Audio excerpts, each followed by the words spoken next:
Kami sebagai atasan Brigadir R pada kesempatan ini memohon maaf yang sebesar-besarnya atas segala tindakan dari anggota saya Brigadir R teledor dalam menggunakan senjata api.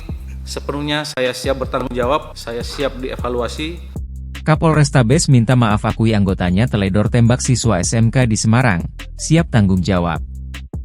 Kapolres Semarang, Kombes Irwan Anwar, menyampaikan permintaan maaf atas insiden penembakan yang melibatkan anggotanya yakni Aibda Robik Zainuddin hingga menewaskan seorang siswa SMK bernama Gama Rizkinata Oktavandi, 17.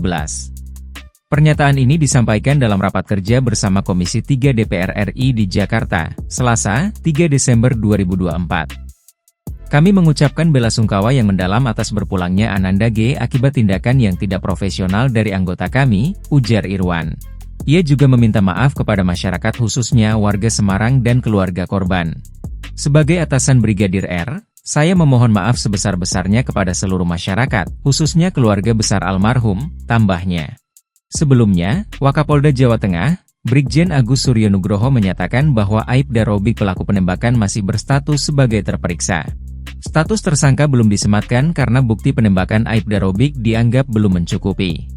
Aibda Robik akan segera menjalani sidang etik dalam waktu dekat, ujar Agus di Semarang, Senin, 2 Desember 2024. Agus menegaskan bahwa proses pidana tetap berjalan bersamaan dengan proses etik.